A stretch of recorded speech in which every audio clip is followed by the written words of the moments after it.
great to have so many of you out here on such an important issue. California Clean Money Campaign has been working on the problems of big money in politics in California for a little over a decade, and we are very strongly in support of both approaches, SB 1272, the Overturned Citizens United Act, and AGR 1, the Article 5 Constitutional Convention. In fact, Clean Money supporters were so excited about the Overturned Citizens United Act that before it came to committee over this weekend, over 10,000 Clean Money supporters signed petitions urging the Senate to pass it. So it's an issue that people really care about. But any of the constitutional amendment approaches are going to take a while. And California may be able to move relatively quickly if we really build on this momentum, but we got those other states that we'll have to wait on. And we have a very broken system right now that we need to and can fix here in California. And let me just give an example of this.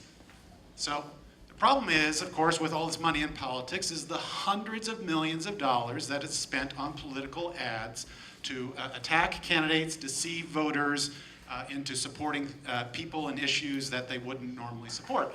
And part of the problem is, if people knew who was behind the ads, they might not be fooled so easily. But if you look at this particular ad as an example from the last election, that's the disclosure. And if you look really closely and freeze frame it, you can see paid for by Restore Our Future. But who are they? That's the problem. Okay? But it goes even deeper than that. This is the incredible network of dark money nonprofits that the Koch brothers used in the 2012 election to hide the $400 million that they spent working to buy the 2012 election. It's just an incredible maze of nonprofits that hide their funders purposely so that the voters can't see who they are. And they do this legally because we don't have a National Disclosure Act. We don't have national disclosure.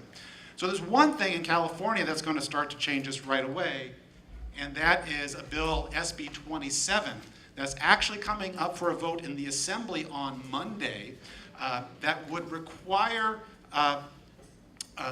any nonprofit that spends over $50,000 in California to become a campaign committee and report their contributors to the Secretary of State.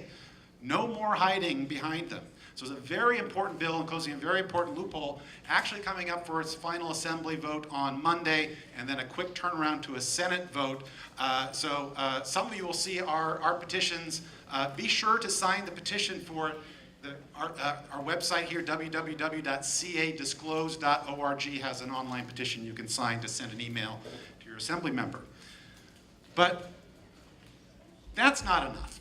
And we get down to the problem of political ads. Who pays for political ads? Here's another screenshot of a political ad in California, yes on Prop 26. Again, how can you, there's the actual disclosure. You might be able to see paid for by Stop Hidden Taxes. Nobody knows who paid for this particular initiative. That's where SB 52, the California Disclose Act, comes in. SB 52, which has passed the Senate and is going to be up in the Assembly again this June, authored by Senators Mark Leno and Jerry Hill and sponsored by the California Clean Money Campaign and endorsed by over 350 organizations and leaders, would require political ads to very clearly show their top 3 funders so people can't be fooled. So remember this, we turn this, whoops, that was the wrong one. Trent, what's the difference between 27 and 52?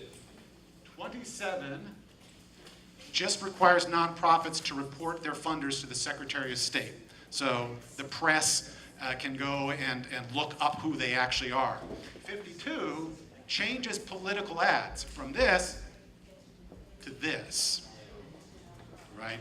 So that all political ads clearly show their top 3 funders. You look at this Yes on 26 ad, these are the actual funders of that ad. Would have been Chevron, Philip Morris, and Anheuser-Busch. This was a bad initiative that passed with 52% of the vote. Do you think that maybe 2% of voters might have changed their minds if they knew that Stop Hidden Taxes was actually Chevron, Philip Morris, and Anheuser-Busch? That's the sort of power that we're talking about with a Disclose Act. It doesn't matter who pays for the ads, corporations, unions, billionaires. Here's an example that was actually paid for by unions. You can't really tell who paid for that. It was actually paid for by the California Federation of Teachers, California Teachers Association. It's not necessarily good or bad. It's just letting the voters know who's behind the ads, be they corporations, unions, or billionaires.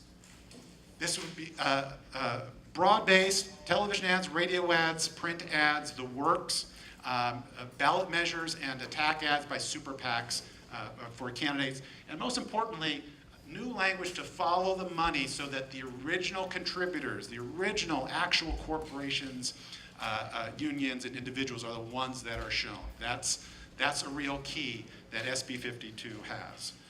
And I'll just, when people ask about the Supreme Court, actually, this is one thing we can do before we have a constitutional amendment, because in Citizens United, actually 8 out of the 9 justices said we need more disclosure, which was amazing.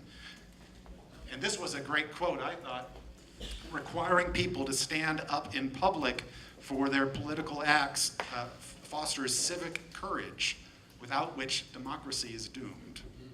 And that's really the whole fundamental point of the Disclose Act. And who said that?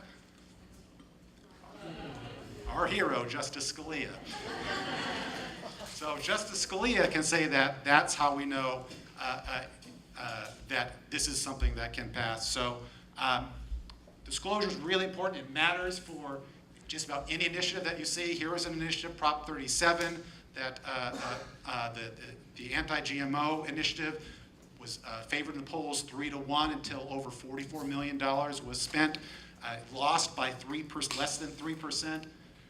What if the ads would have shown that the top 3 funders were actually Monsanto, DuPont, and PepsiCo of that $44 million in attack ads? So it would change elections here in California, and then on top of that, and this is my last point, is that it will also help build up the pressure in the public for a constitutional amendment.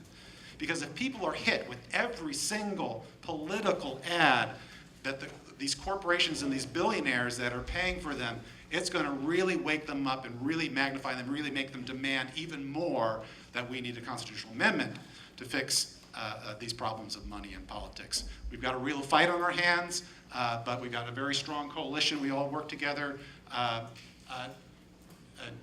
Dean Marie and others will pass around petitions with clipboards for SB 52. If you could sign those and circle if you're interested in volunteering, that would be great. And I promise.